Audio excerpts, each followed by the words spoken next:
Boa noite, povo de Deus, graças e paz. Amém. Amém. Satisfação estar aqui com vocês nessa noite. Obrigado por poder sentar. Amém. Muito obrigado pela atenção. Queridos, eu quero ser muito grato a Deus pela credibilidade, pela confiança que nosso querido pastor Fred tem depositado no nosso ministério e nos proporcionar estarmos aqui juntos, adorando ao nosso Deus. Amém? Obrigado a toda a igreja pela recepção, pela saudação.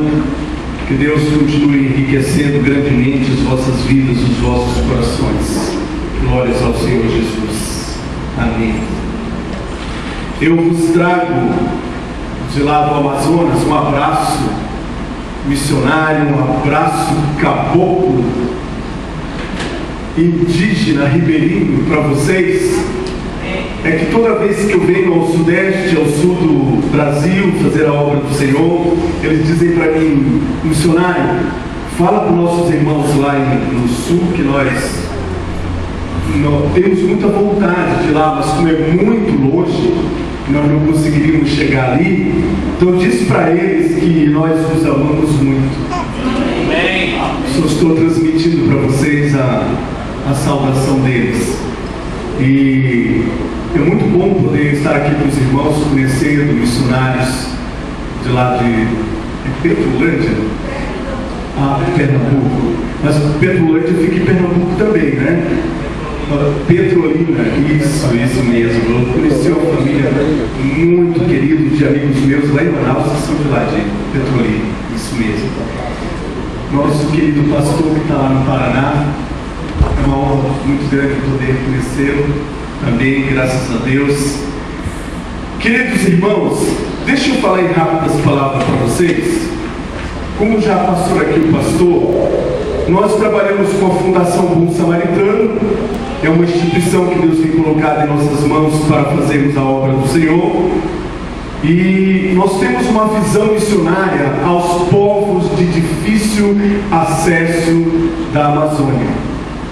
Mas Deus tem nos levado a desenvolver trabalhos em outras regiões, em outros lugares. Como se dá a visão desse ministério? Nós temos 25 anos que trabalhamos na Amazônia como missionário e já desenvolvemos por alguns anos trabalhos no Ministério da Assembleia de Deus em Tubarão, aqui em Santa Catarina e em regiões de São Paulo. Mas há 15 anos atrás, Deus falou, ministrou de uma forma muito específica ao nosso coração quanto à questão da necessidade dos missionários nas ilhas, nos rios e lá dentro das selvas amazônicas. E assim Deus falou no nosso coração e nós então nos dispomos a partir daí a trabalharmos, levantando, captando recurso para ajudar os nossos irmãos ali naquelas regiões, tanto a Amazônia brasileira quanto a Amazônia dos outros países ao redor também. E nós estamos trabalhando. Hoje Deus colocou em nossas mãos uma chácara lá na cidade de Indaiatuba, região metropolitana de Campinas, e ali nós concentramos as arrecadações dos donativos que nós levamos para suprir a necessidade dos nossos irmãos. Foi de Deus essa daqui, viu, irmão? Muito obrigado, Deus abençoe mesmo. E eu estou muito feliz ao vir aqui esse período de Santa Catarina, porque no mês de agosto, quando eu fui para o Amazonas, retornei, e ali eu levei uma quantidade de medicamento, porque nós trabalhamos com clínicas médicas, clínicas odontológicas, e quando nós saímos para os trabalhos, geralmente vão 10, 12 médicos, dentistas, e assim nós desenvolvemos os trabalhos através de parceria com a Missão Asa de Socorro. Não sei se os irmãos conhecem a Missão Asa de Socorro. É uma missão que a sede fica em Anápolis, mas tem outras regiões da Amazônia, e a base de Manaus é uma das maiores bases que cobre toda a Amazônia. E nós temos parceria com eles para desenvolver esses trabalhos. Se vocês já acham que a saúde não é tão boa aqui no sul, imagine o que é lá dentro da selva. Quantas e quantas vezes que nós atendemos os nossos médicos nas ilhas, e nós então atendemos receita das prefeituras.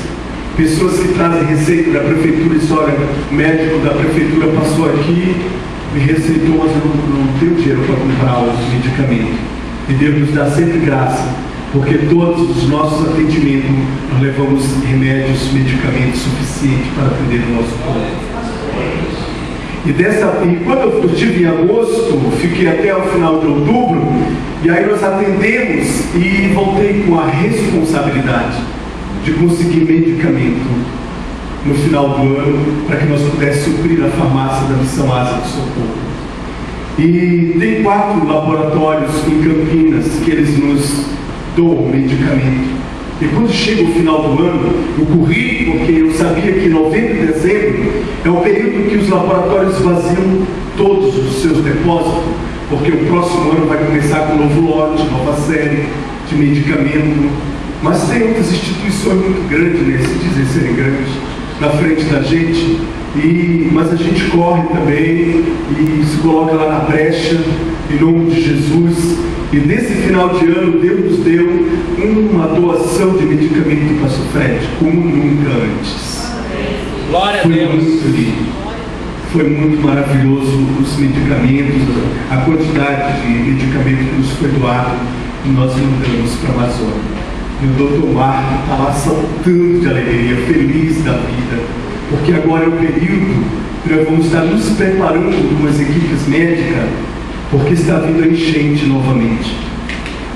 A planície amazônica é 95% alagadiço.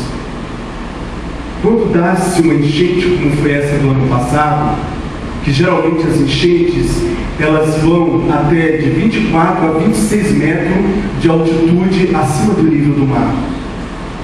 Mas esse ano passado ela encheu 31 metros acima do nível do mar. Então foi terrível, foi assim desastrosa mesmo. Nosso povo na Amazônia, irmãos, é tão fraco, é tão frágil as condições do nosso povo na Amazônia, porque ele só tem 3 meses no ano para plantar. Durante 3 meses, eles plantam. Eles começam a plantar em setembro, outubro e novembro. Dezembro, janeiro e fevereiro é o máximo. São 5 meses. 3 eles plantam e mais 2, 3 meses para frente eles colhem. De março para frente já não tem mais nada. E eles ficam março, abril, maio, junho, julho, agosto e setembro. Final de setembro eles voltam a começar a plantar nas terras mais altas que estão novamente saindo do fundo das águas. Então é um povo frágil na questão econômica, porque não tem como produzir, não tem como plantar. Durante esses 7 meses, 6, 7 meses que eles ficam à deriva nas águas, flutuando, escapando dos seus animais sobre boias de madeira, eles fazem jangar nas boias, até as próprias pessoas se sobrevivem dessa forma também. Eles sobrevivem de doações. É nesse momento que todas as instituições chegam para ajudar, tentar fazer alguma coisa. Assim como a Asa de Socorro, como a nossa fundação, a Fundação Bom Samaritano. E para que nós possamos ter esses recursos, nós precisamos vir ao sul, sudeste, outras regiões e fazer essas captações de recursos, doações, alimento, roupa, medicamento e tantas outras coisas. Agora, no momento, nós estamos fazendo a campanha de arrecadação também de brinquedo e alimento para levar para as nossas crianças e para os nossos missionários. Veja bem que o nosso público-alvo de atendimento são os missionários. Os missionários. E quantos missionários vêm aqui, dá para atender mais alguém, isso é um assunto dele. Mas o nosso público são os missionários, as famílias dos missionários. Mas geralmente nós desenvolvemos um trabalho muito bonito. Tem uma igreja quadrangular lá numa vila sobre boias. Toda a vila é construída flutuante, sobre boias de madeira.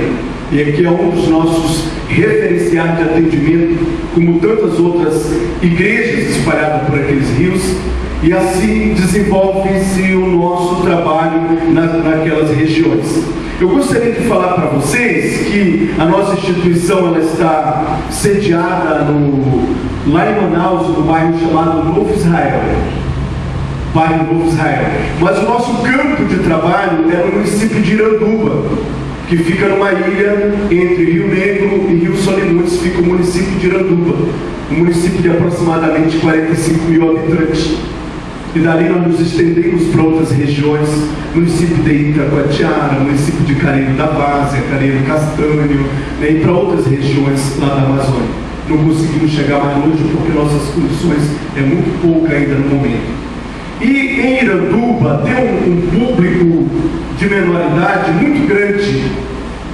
Esse povo que eles migram das regiões sofridas, das ilhas, para as cidades mais próximas de Manaus, em busca de mudança de vida, mas que vêm totalmente desestruturados, sem nenhum preparo para o mercado de trabalho e outras coisas, e acabam caindo naquela malha, na malha do crime, enfim, da marginalidade. E nós procuramos desenvolver alguns trabalhos com eles. Trabalhamos com um projeto na Polícia Militar, formando cidadãos. Somos multiplicadores do PGPDA, da Polícia Militar. Procuramos trabalhar em consonância com esses órgãos. E nós, então, tínhamos um sonho no nosso coração. Há 3 anos Deus pôs um sonho no nosso coração de nós fundarmos uma escola de música. E eu vim em São Paulo e consegui 15, 16 violões para começarmos com aula de violão.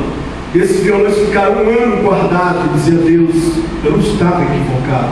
Eu senti, eu vi que tu falaste comigo no meu coração sobre isso. Porque as coisas boas que nós sentimos no nosso coração só pode ser o Espírito Santo, né? Só pode ser Deus. E ficaram 1 ano guardados esse instrumento, mas quando foi esse ano, nós conseguimos criar 2 núcleos de escola de música. Glória a Deus! 2 núcleos de escola de música.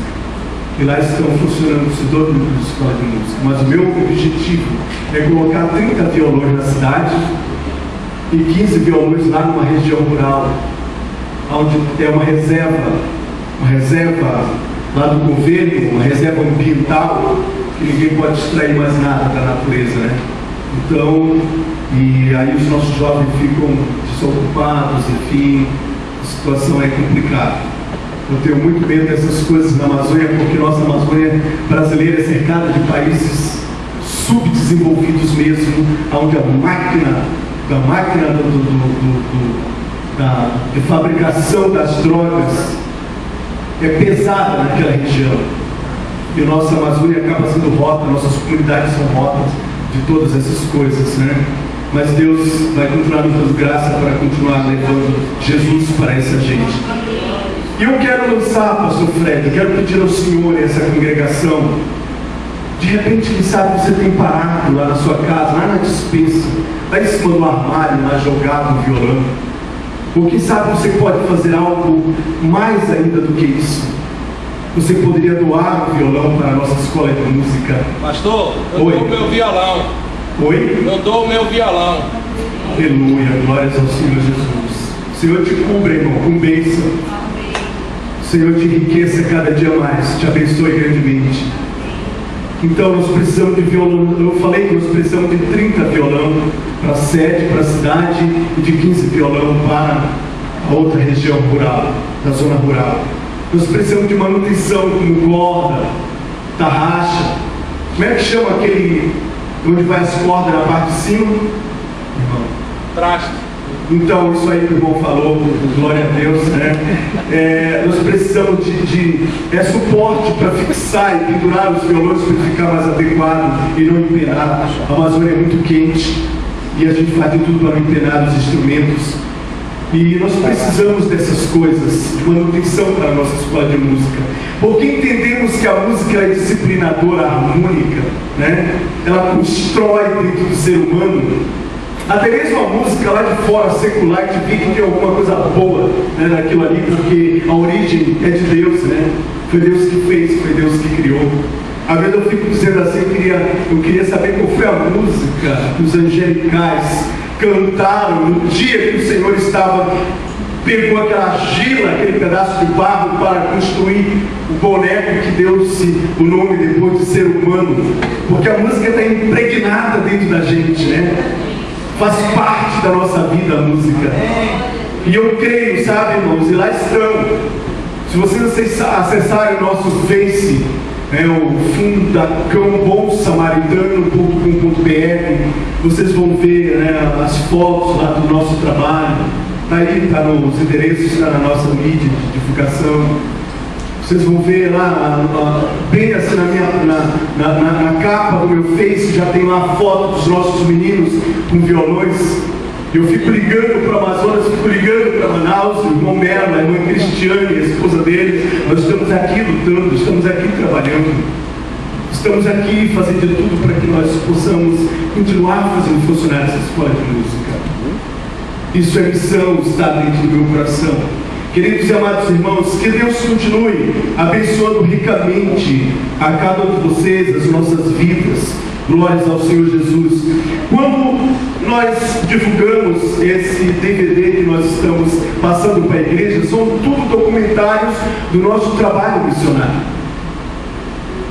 Nós editamos esse DVD para que nos ajude a levantar recurso para a manutenção dessa escola de música e para um outro propósito muito grande, um desafio que nós temos no nosso coração: a construção de um barco missionário que nós precisamos para continuar levando nossas equipes médicas.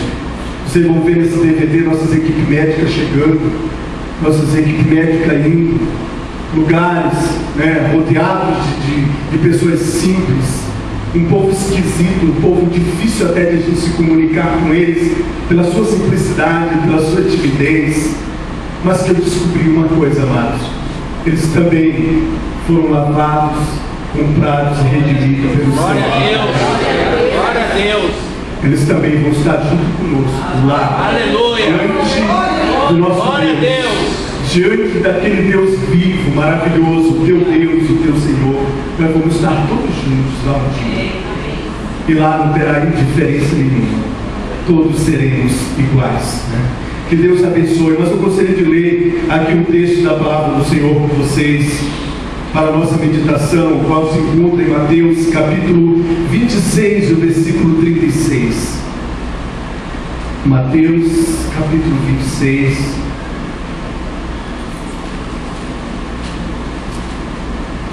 o versículo 36. Diz assim a palavra do Senhor, amados: Então chegou Jesus com eles a um lugar chamado Getsemane, e disse a seus discípulos: Assentai-vos aqui, enquanto vou além orar. E levando consigo a Pedro e os dois filhos de Zebedeu, começou a entristecer-se e angustiar-se muito. Então lhes disse: A minha alma está profundamente triste até a morte. Ficai aqui e vigiai comigo. E indo um pouco mais para diante, prostrou-se sobre o seu rosto e orando e dizendo: Meu Pai, se é possível, passa de mim este cálice. Todavia não seja como eu quero, mas como tu queres. E voltando para os seus discípulos, achou-os dormindo e disse a Pedro: Então nenhuma hora pudeste velar comigo? Vigiai e orai para não entrares em tentação. Na verdade, o espírito está pronto, mas a carne fraca. E indo pela segunda vez orou, dizendo: Pai meu, se este cálice não é possível passar de mim sem que eu beba, faça-se a tua vontade. E voltando, achou outra vez dormindo, porque os seus olhos estavam carregados. E deixando-os de novo, foi orar pela terceira vez, dizendo as mesmas palavras. Então chegou junto dos seus discípulos e disse-lhes: Dormi agora. Disse aos seus discípulos: Dormi agora e repousai. eis que é chegado a hora, e o Filho do Homem será entregue nas mãos dos pecadores. Levantai-vos e partamos, eis que é chegado o que me trai. Queridos e amados irmãos, igreja do Senhor Jesus, quando nós nos reportamos para essa palavra, quando nós lemos e meditamos esse texto tão lindo, nós vimos claro, estampado, escrito, revelado o grande amor de Deus, o grande amor de Jesus Cristo, a prova desse amor. Quando nós lemos lá em Hebreus, o escritor trazendo a revelação da reunião da Trindade, quando se reuniram Pai, Filho e Espírito Santo para decidir pelo futuro da humanidade, nós vimos Jesus se apresentando ao Pai e dizendo: Pai, se o primeiro sacrifício, se o primeiro projeto que tu fizeste, projetaste, com todo o teu amor, com o teu carinho, com a tua atenção, se não deu certo, se ele fracassou, Pai, eu estou aqui, eu quero fazer a tua vontade.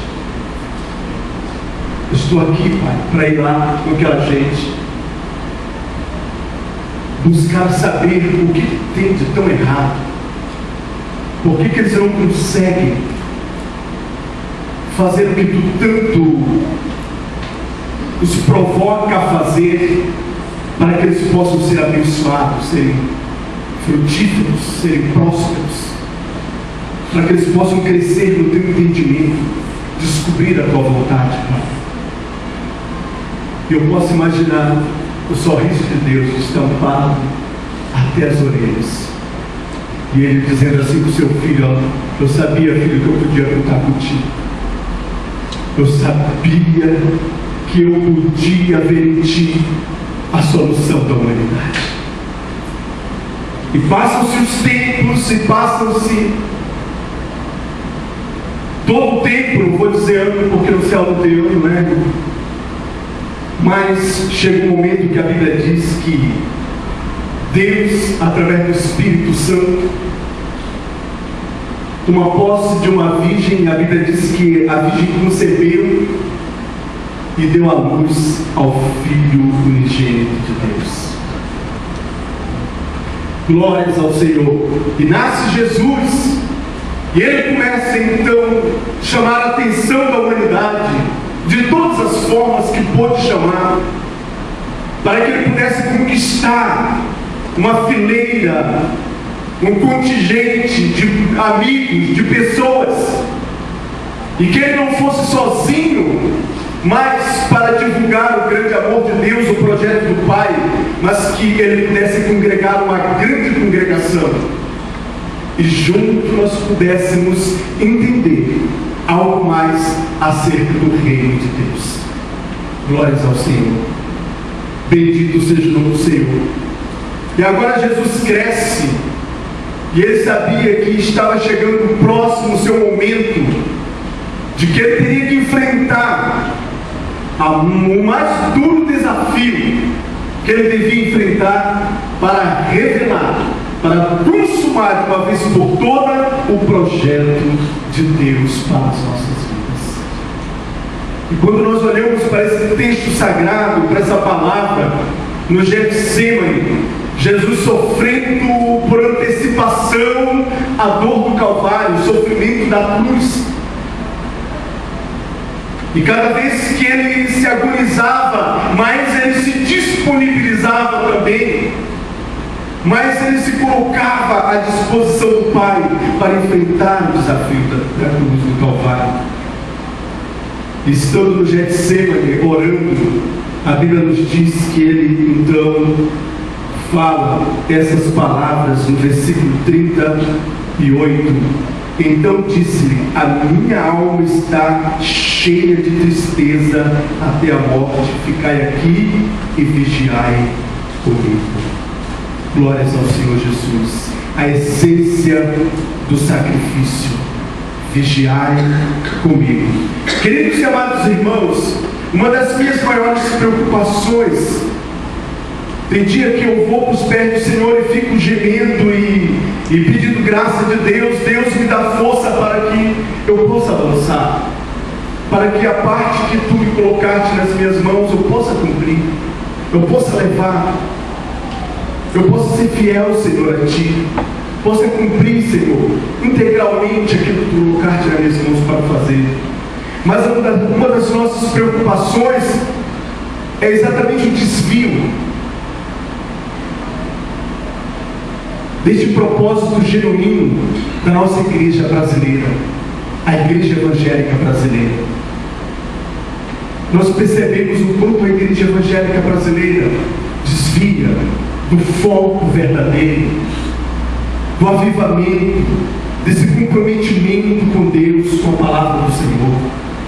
E isso nos preocupa, porque quando nós olhamos para a Europa, olhamos para a América do Norte, nós vamos ver dois países, chamados Inglaterra e Estados Unidos da América, que foram os primeiros berços do avivamento espiritual. Quem viu a Inglaterra antes, um paísinho pequenininho, mas que através do crer em Deus, do abrir a sua porta para o Evangelho, para a palavra do Senhor, surgiram da Inglaterra grandes pregadores do Evangelho, grandes pregadores da palavra de Deus, homens que incendiaram o mundo, que trouxeram para nós grandes influências acerca de uma igreja comprometida com Deus. E esse país, ele cresceu, porque onde está a palavra de Deus, há prosperidade. Aonde abre-se a porta para o Evangelho, a bênção de Deus. Deus nos promete uma vida abundante. E nós vimos o crescimento da Inglaterra de uma tal forma até tornar-se a grande Betânia. Oh, Grã-Bretanha, a grande Betânia, poderosa. E veio a industrialização. E quando o poder industrial tomou conta da Inglaterra, eles cresceram nas suas prosperidades materiais, tornaram-se um país frio para a palavra de Deus, esqueceram-se do Evangelho. E esse castiçal, ele foi acendido novamente nos Estados Unidos. E nós somos fruto das missões americanas, não somos? Foi o Brasil que Deus usou para incendiar, ou seja, os Estados Unidos que Deus usou para incendiar o Brasil. Quantos já ouviram falar de Daniel Berg, segunda vinda? Dois jovens que saíram da Inglaterra e foram para os Estados Unidos, lá para a Rua Azusa, em Los Angeles, naquele barracão lá, onde funcionava o Instituto Bíblico, que todo mundo estava tomando conhecimento daquele Instituto Bíblico, porque era um Instituto Bíblico comprometido de uma tal forma com a palavra de Deus.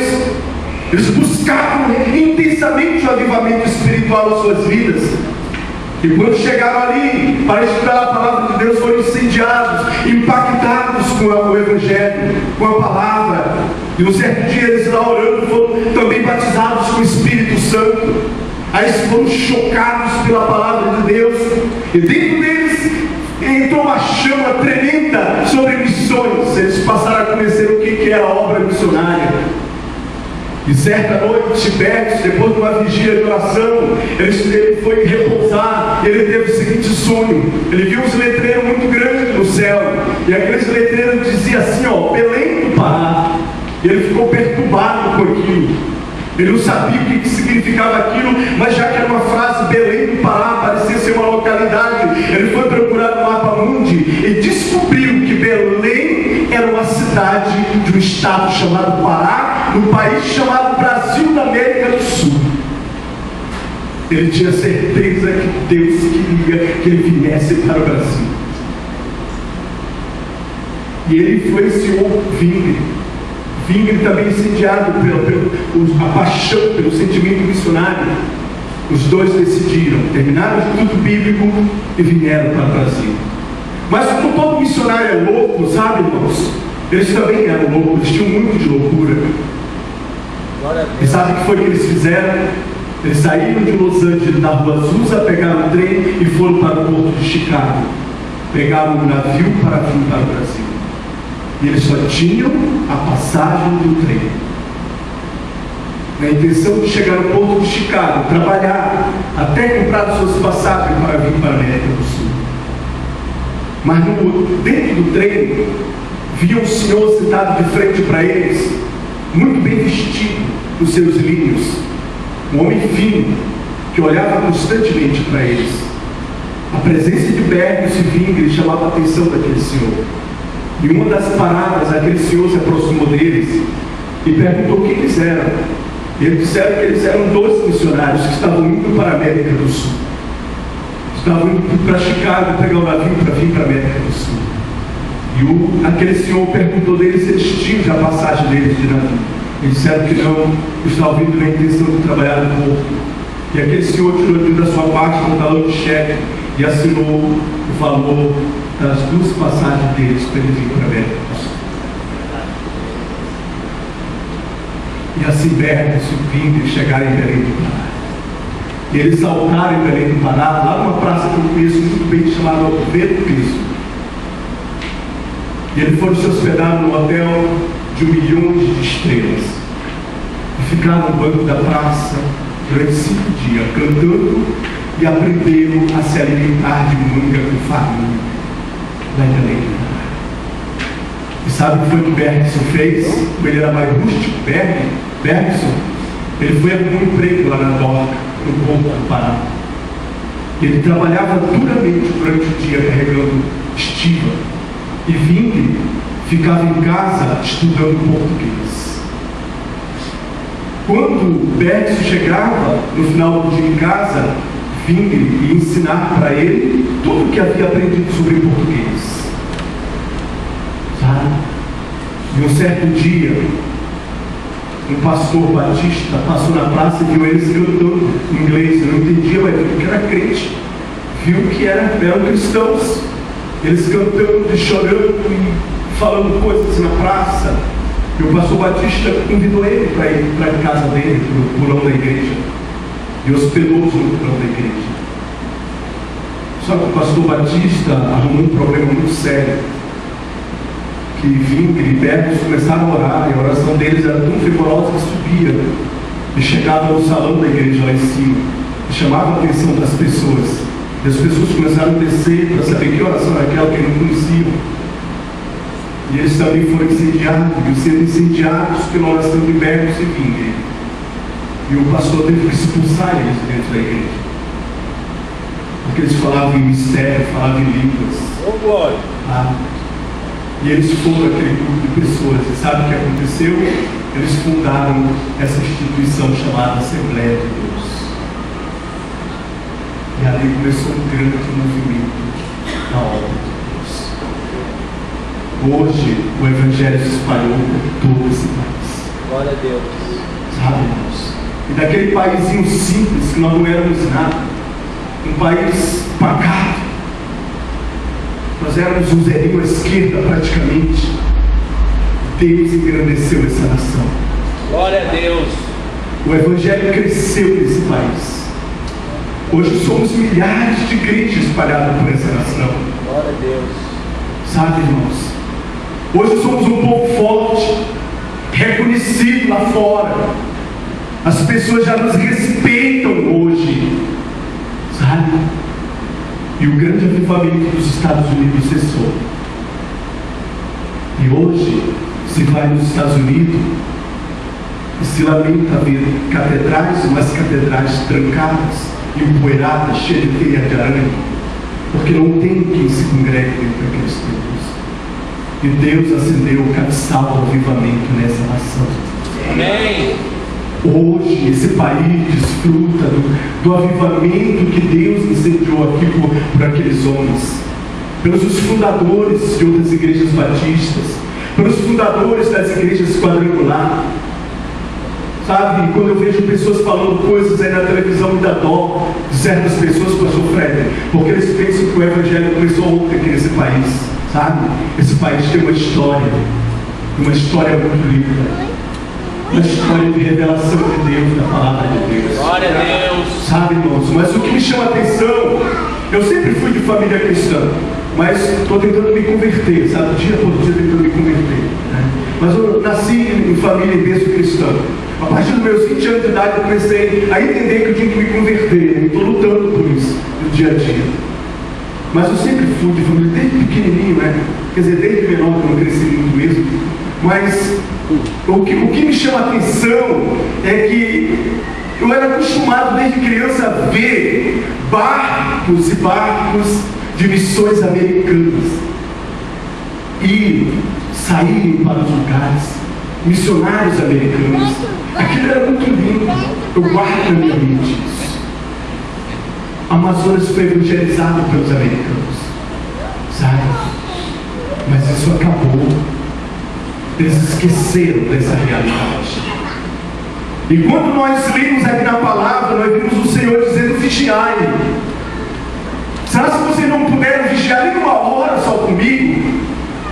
Quando eu vejo essa expressão de Jesus vigiai, eu interpreto isso aqui da seguinte forma, irmão: vigiar quer dizer velar, estar atento, para que nós possamos continuar dando a manutenção do avivamento da igreja do Senhor Jesus do Brasil.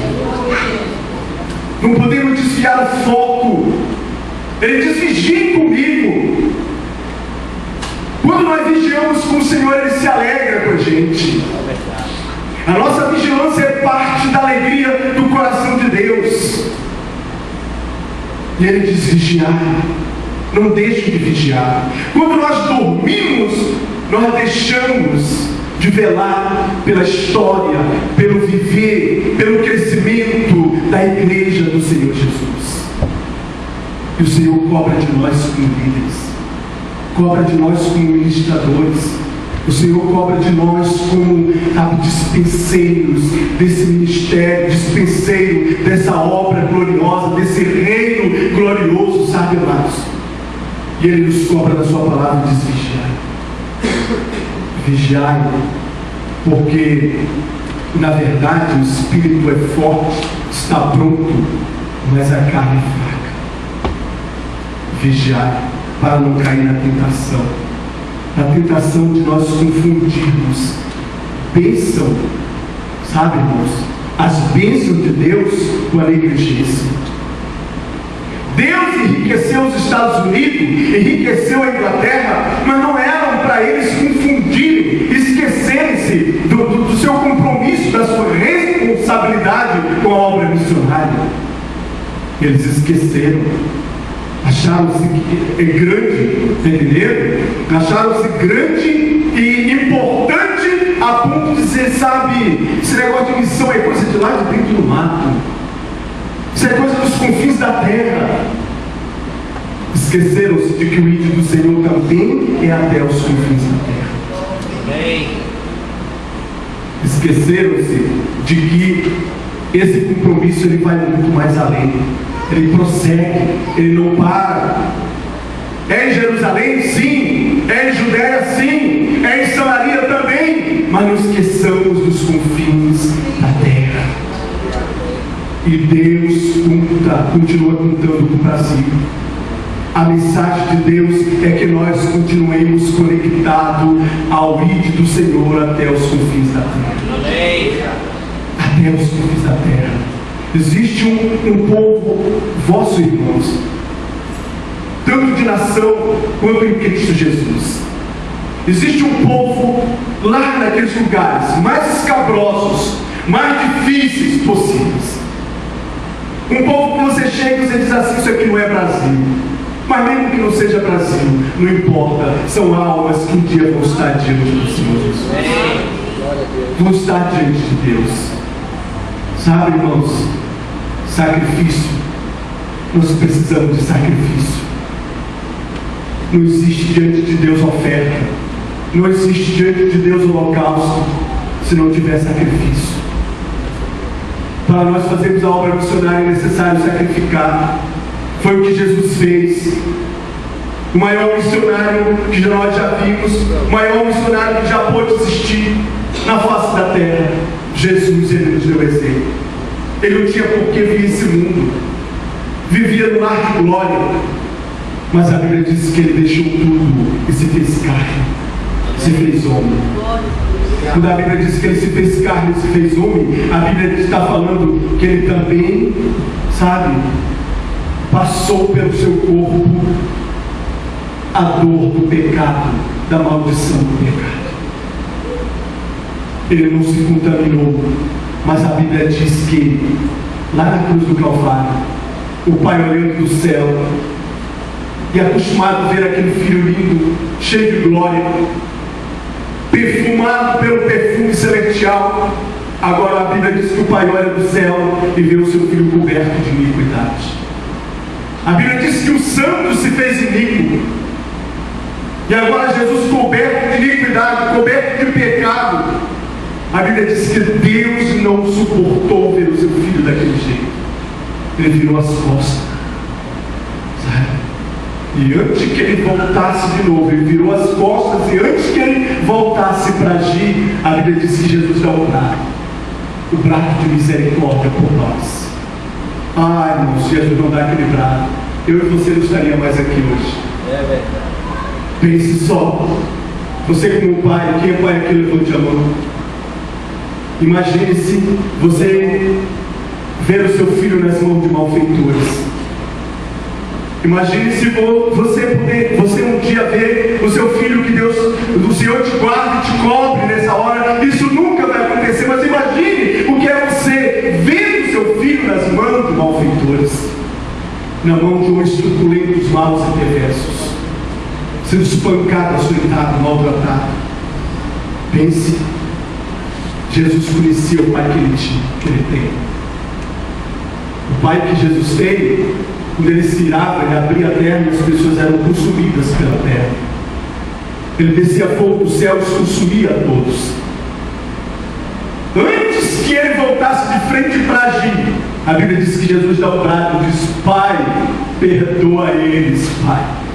Não faças nada, não por ele, porque eu estou aqui, sofrendo por eles. Não faça nada, Pai. Não faz o que eu já vi tu fazer outras vezes, Pai. Ai, irmãos, eu lembro-me há 7 anos atrás, quando eu perdi o meu Samuel, 14 anos de idade, um lindo moço, um projeto, um filho que todo pai quer ter, crente, obediente, inteligente. Desde os 10 anos para 11 anos de idade, ele colocava uma câmera a M9000 no ombro e ia filmar no estúdio da televisão, para ajudar a levantar recursos para o trabalho missionário. Dado ao processo de mídia, enfim, menino de uma inteligência fantástica. E com 14 anos de idade, ele saía da nossa pequena chácara, ia para o asfalto, ficávamos a 60 metros longe do asfalto. Ele ia para um asfalto, pegar o coletivo para ir para o Conselho Tutelar, porque a mãe dele era presidente do Conselho Tutelar, e ele sempre ia lá ajudar em alguma coisa. E mais tarde ele estaria indo para a Secretaria de Comunicação da Prefeitura. A secretária da Prefeitura, muito apaixonada pelos trabalhos dele, estava trabalhando no Conselho Tutelar para começar a aproveitar a inteligência dele. E antes de ele chegar no asfalto, foi surpreendido por 4 fugitivos do presídio de Manaus. E houve um latrocínio e o mataram cruelmente. E às 7 horas da noite alguém chega correndo e diz: pega essa moto e vai com ele até o lugar tal, ver o Samuel que está morto. E eu dei um grito: você está louca? Ele disse: sim, vai ver, nós não sabemos o que aconteceu. E eu estava fechando a garrafa de café e a garrafa simplesmente sumiu das minhas mãos. E eu tinha a impressão que eu estava a 1 metro de altura. Eu queria tocar chão e não conseguia. Mas daí a pouco consegui dar os passados. Entrei na moto, subi na moto e fui. Tinha dado uma chuva muito grande naquele horário. Mas antes da chuva, as pessoas, só eu que não sabia, tinha uma multidão muito grande ali, que tinham amassado todo aquele matagal alto. E o moço deu um farol da moto, acelerou, e logo eu já vi aquele corpinho no chão, e o seu intestino já saindo pelo um rasgo assim. E quando ele, eu disse: se eu estivesse aqui, Pai, sentimento de Pai. E ali o Senhor deu uma paz muito grande. Eu saí daquele lugar, fui para a delegacia, os policiais tentavam me confortar de todas as formas. Eu: não, Pai, não é o seu filho que está ali, não é o seu filho, eles vamos fazer tudo que for preciso porque é o filho. Sabe, eu pude entender o que é perder um filho, sabe, de forma tão trágica. E aquele município desprezado, entregue na mão do crime, todo crime acontecia em Manaus, refletia rapidamente no Iranduba. E galeras e mais galeras tomavam conta daquele município, a violência era tamanha. Todo dia praticamente as pessoas ouviam a notícia: olha, tem alguém morto lá na praça. Nós tínhamos 16 policiais militares no município e 4 policiais civis. E logo todo o município, a cidade toda tomou conta daquela situação. E eu lembro que eu estava na delegacia, o prefeito havia liberado a delegacia para que concentrassem todas as informações ali. E eu estava na delegacia e nossos parentes de Tubarão telefonando para a gente, e todo mundo aflito, pessoas, funcionários, pastores ligando para a gente. E a delegacia estava tomada de crentes, tomada de pessoas, uma população grande. E Deus foi tão bom, porque a polícia estava 24 dias procurando aqueles marginais de alta periculosidade, bandidos perigosos. Mas naquela noite Deus entregou 2 nas mãos da polícia. E eles passaram na minha frente, sendo arrastados, quase que morto, tanto ser espancado. Eu pude falar algumas coisas de Deus para eles. Eles foram levados. 2 dias depois, Deus entregou mais 2 nas mãos da polícia. E 5 dias depois, eu estava saindo da delegacia, e veio um investigador policial, me parou e disse assim: ó, pastor, hoje à noite vai ter uma reunião dos policiais com alguns empresários. Nós não queremos que o senhor faça nada. O diabo, ele é muito estratégico. Ele é bem sutil. Nós não queremos que o senhor faça nada. Tudo que nós queremos é que o senhor diga para nós o que é para ser feito. A ordem do prefeito era que matasse. Tudo estava acertado. Eu olhei para ele, eu não tinha palavra nenhuma. E o Espírito Santo pôs uma palavra muito simples na minha boca. Eu disse para eles assim: ó, tudo que eu mais quero na minha vida é estar bem com Deus e comigo mesmo. Ele olhou para mim assustado e disse: eu sabia que a sua religião não ia permitir, não ia concordar com nós. Só não deixa eu embora. Eu fui embora. Sabe, irmãos? Mas Deus usou a morte de Samuel. Ele ficou 3 dias sendo velado, foi embalsamado o corpinho dele. E um dia, eu sempre digo que foi o meu maior público até hoje que eu já preguei a palavra. A quadra de esporte no colégio dele pegava 4.000 pessoas, pega 4.000 pessoas, mas no dia do funeral dele, quando estavam saindo do velório, ou seja, para o cemitério, para sepultá-lo, a quadra estava tomada de gente por dentro e por fora.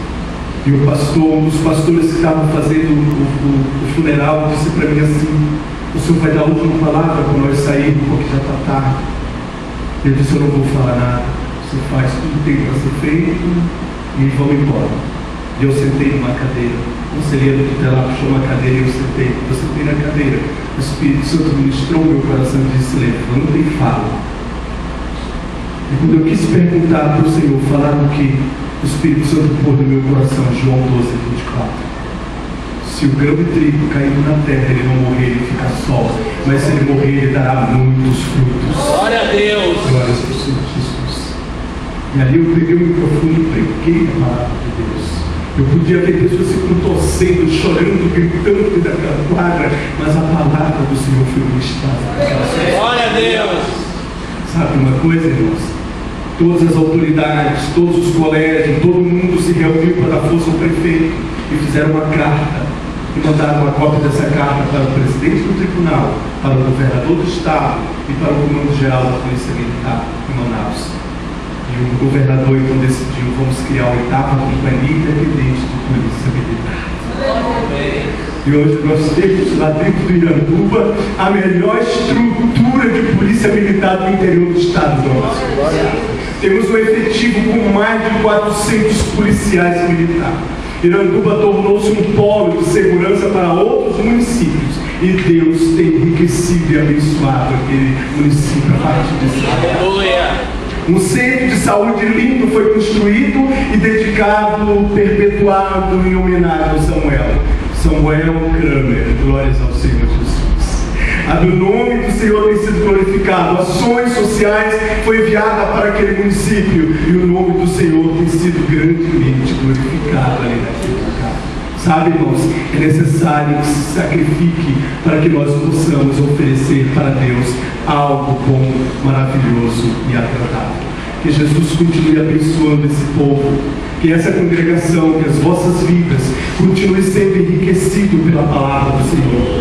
Que o Espírito Santo de Deus continue encontrando guarida, sabe, nos corações aqui, não só hoje, mas sempre. Eu sei que vocês são um povo de coragem, de boa vontade, determinado, e Deus vai continuar usando toda a boa vontade de vocês para que o nome do Senhor continue sendo glorificado. E as bênçãos do Senhor enriquecerão os vossos celeiros, e os vossos celeiros serão fartos e transbordarão da bênção do Espírito Santo. Eu sei que a ação missionária estará continuando aqui nos vossos corações.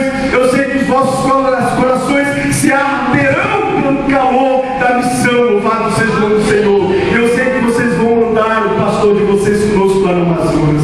Eu quero lançar um desafio para vocês, sabe, irmãos? Que nós estamos com a pastora Alita, com o pastor Léo, com o pastor Vilmar, com outros pastores, pastor lá de Três Barras. Nós estamos fazendo uma excursão missionária para o Amazonas em setembro. Em setembro nós estamos indo uns 12 a 15 pastores. Nós estaremos indo para o Amazonas fazer a obra do Senhor Jesus. E eu creio que o pastor Fred vai estar conosco nesse mesmo desafio. E quantos mais aqui queiram estar junto conosco fazendo a obra do Senhor Jesus?